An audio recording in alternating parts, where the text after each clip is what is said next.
लोग अपनी मौत मांग रहे थे। वो लापरवाही थी या 48 घंटे तक ये बात गवर्नमेंट द्वारा छिपाई गई।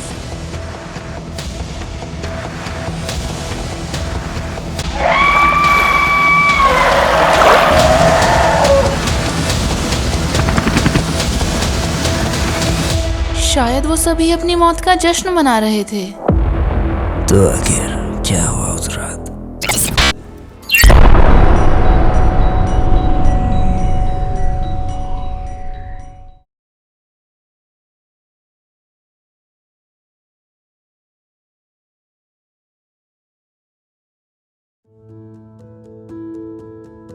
प्रिपियत एक ऐसा शहर जो अपनी खूबसूरती और हरियाली के लिए जाना जाता है।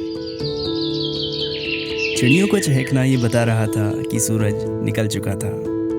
वही सुबह की भगदड़, किसी का एक मोजा नहीं मिल रहा था तो कोई समय के पहले ही पहुंच चुका था।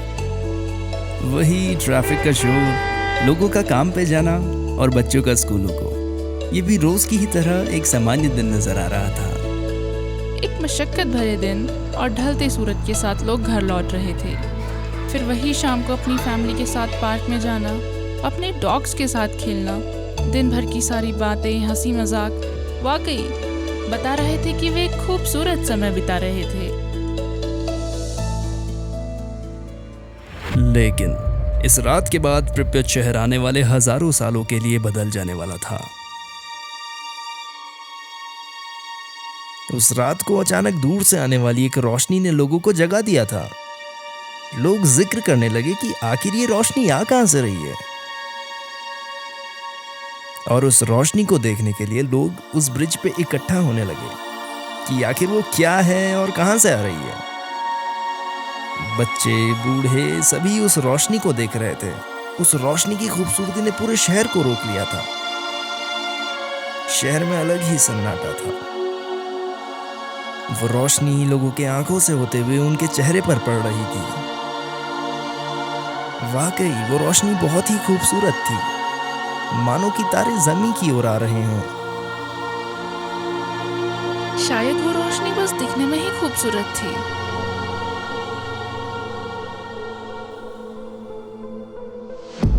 यूक्रेन के शहर प्रिपियत से 16 किलोमीटर दूर उत्तर पूर्वी दिशा में मौजूद nuclear power plant reactor number 4 में सेफ्टी टेस्ट चल रहा था। न्यूक्लियर पावर प्लांट्स काफी विशालकाय और खतरनाक प्लांट्स होते हैं, जिनमें एटॉमिक एनर्जी का इस्तेमाल करके बिजली उत्पन्न की जाती है, जो कि शहरों और हमारे घरों तक पहुंचाई जाती है। इस दुनिया में मौजूद हर एक चीज एटम से बनी हुई है।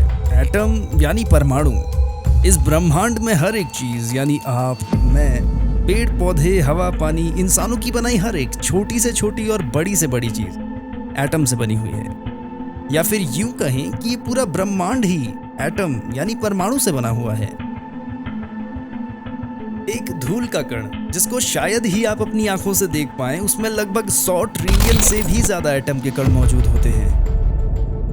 हर एक एटम में अपनी एक विशालकाय ऊर्जा होती है और इसी ऊर्जा को खोजकर इंसान ने इसे इस्तेमाल में लाया। कुछ बुरे कामों के लिए तो कुछ अच्छे। बुरे जैसे परमाणु बम, जिसे अंग्रेजी में एटम बम भी कहा जाता है, और अच्छे कामों के लिए न्यूक्लियर पावर प्लांट, जैसा कि हमने आपको बताया। लेकिन इन न्यूक्लियर पावर प्लांट्स के इर्द गिर्द मंडराता है न दिखने वाला न महसूस होने वाला विज्ञान की दुनिया का वो सबसे रहस्यमय डर, और वो है रेडिएशन। एटॉमिक एनर्जी से होने वाले हर एक काम में रेडिएशन रिलीज होता है, और वैज्ञानिक ये दावा करते हैं कि ये ब्रह्मांड में मौजूद सबसे खतरनाक चीजों में से एक है। ये साइन जो आप अभी देख रहे हैं, ये ब्रह्मांड में मौजूद सबसे जानलेवा चीज यानी रेडिएशन को दर्शाता है। और अगर ये साइन आप कहीं देख लेते हैं तो कुछ मील की दूरी बनाना ही आपके लिए बेहतर साबित होगा।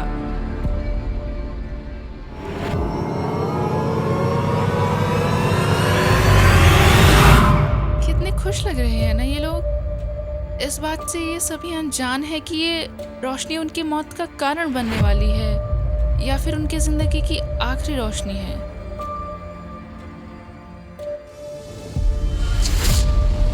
प्रिपियत शहर से 16 किलोमीटर दूर Chernobyl power plant reactor number 4 में सेफ्टी टेस्ट चल रहा था।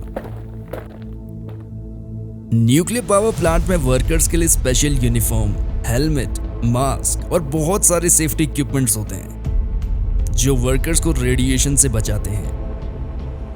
और वहां के कंट्रोल सिस्टम्स में एक हार्डकोर सेट ऑफ रूल्स होते हैं जिनके बिना एक बटन को भी प्रेस नहीं किया जा सकता। लेकिन हादसे होते देर नहीं लगती। तो उस दिन सेफ्टी टेस्ट को सुपरवाइज कर रहे थे सर एनाटोली डाइटलॉव।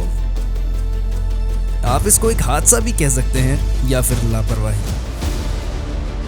तो अक्सर न्यूक्लियर पावर प्लांट में बिजली बनाते समय पावर प्लांट में मौजूद फ्यूल रॉड्स की हीट इंटेंसिटी काफ़ी बढ़ जाती है और इसी हीट को कंट्रोल में लाने के लिए ये सेफ्टी टेस्ट किया जा रहा था, जिसमें पानी का इस्तेमाल करते हुए इन्हीं फ्यूल रॉड्स को ठंडा किया जा रहा था। तो सेफ्टी टेस्ट के दौरान कुछ इम्पोर्टेंट प्रोटोकॉल्स को तोड़ा गया, जिसके कारण फ्यूल रॉड्स का तापमान बढ़ने लगा और देखते ही देखते उनका तापमान बेहद ही बढ़ गया। फ्यूल रॉड्स पिघलने लगे और फ्यूल रॉड्स के पिघलते मेटल ने पूरे रिएक्टर को घेर लिया। आंकड़ों की बात करें तो इसका तापमान करीबन 2600 डिग्री सेल्सियस पहुंच गया था। पूरे कंट्रोल सिस्टम में भगदड़ मच गई थी। वो लोग किसी भी तरह रिएक्टर को ठंडा करने की कोशिश कर रहे थे। सेफ्टी टेस्ट के मुताबिक फ्यूल रॉड्स को ठंडा करने के लिए पानी में डाला गया, मगर लाखों टन पानी पलक झपकते ही भाप में बदल गया और सारा का सारा वाटर रिजर्व उस ही समय खत्म हो गया और लाखों कोशिशों के बाद भी पावर प्लांट बेकाबू हो गया।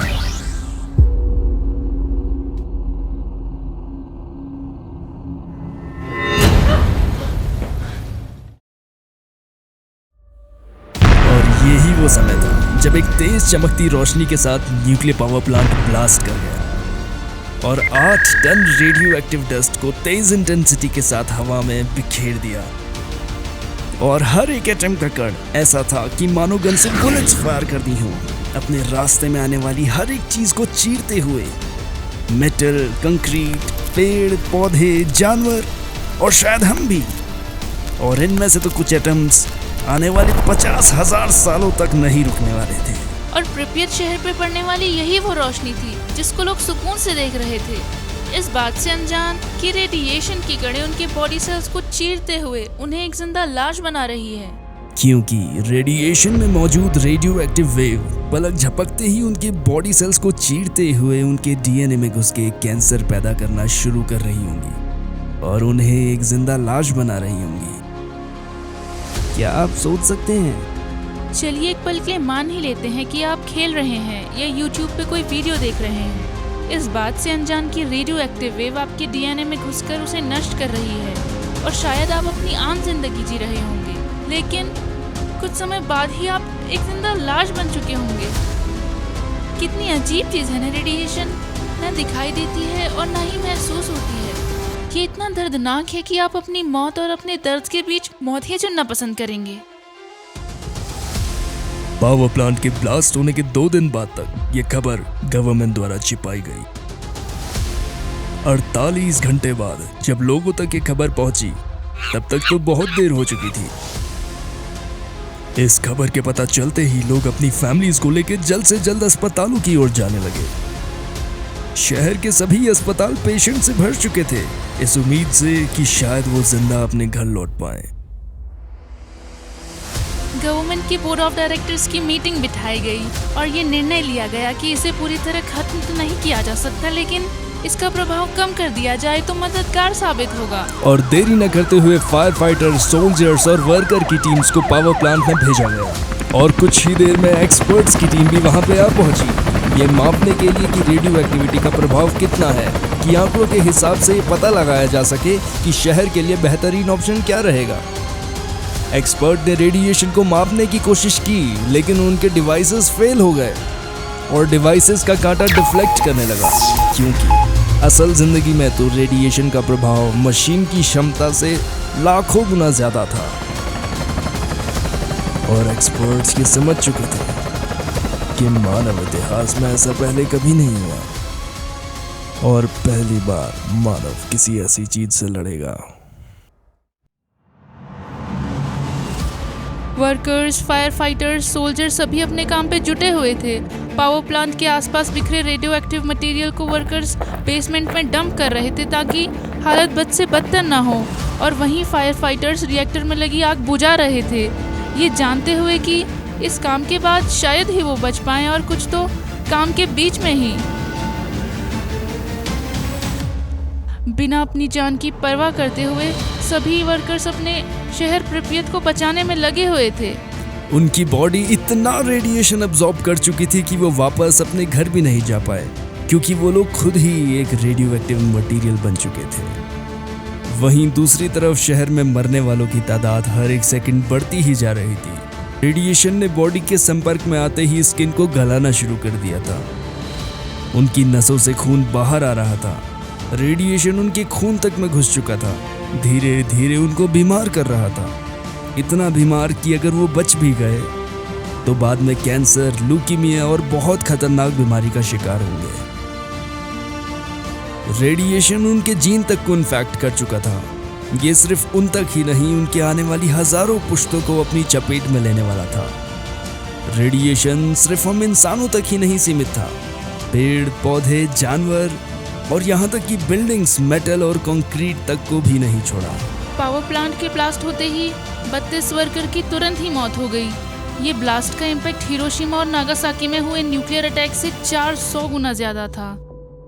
लोग अपने परिवार वालों से भी नहीं मिल पा रहे थे, क्योंकि अगर वो मिलते तो वो भी इन्फेक्ट हो जाते, और नहीं मिलते तो उन्हें आखिरी बार भी नहीं देख पाते जिंदगी भर के लिए।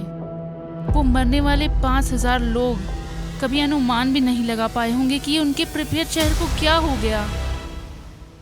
क्या आप अंदाजा लगा सकते हैं कि वो रात उन सभी के लिए कितनी दर्दनाक रही होगी? वो रेडियो एक्टिव मटेरियल जिसको डंप कर दिया गया था, वो आज भी उसी बेसमेंट में मौजूद है और एलिफेंट्स फुट नाम से जाना जाता है,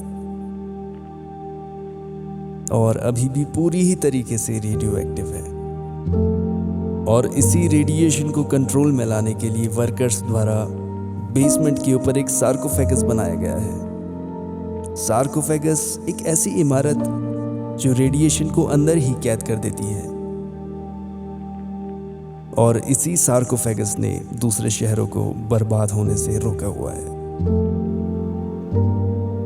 और वो ब्रिज जहाँ से ये सिलसिला शुरू हुआ था, आज भी वो वहीं मौजूद है और ब्रिज ऑफ डेथ के नाम से जाना जाता है। वहाँ के वो जंगल जो हरे भरे हुआ करते थे, जिसको रेड फॉरेस्ट का नाम दे दिया गया है, वो आज फिर से खिलना चाहते हैं। अगर वर्कर्स उस दिन अपनी मौत को न चुन के इस एलिफेंट फुट को बेसमेंट में डंप नहीं करते तो शायद अंजाम बहुत बदतर होते, और गवर्नमेंट द्वारा इन सभी वर्कर्स की डेड बॉडी को श्रद्धांजलि दी गई। उस कुछ पल के एक धमाके ने उनके हर एक पल को रोक लिया है। वो पल शायद कहीं हमेशा के लिए खो गया है। वो शहर जहां 50,000 की आबादी खुशी से रहा करती थी, वहां अब है तो सिर्फ सन्नाटा। वही सन्नाटा जो शायद उस रोशनी के आने पे था। वो छोड़ गए तो बस अपनी यादें, अपनी चीजें और वो खाली पार्क्स। वो शहर जहाँ की सुबह एक भगदड़ और ट्रैफिक के शोर से शुरू हुआ करती थी। वो शहर जो खामोश है, वो आज भी उस शोर को महसूस करना चाहता है।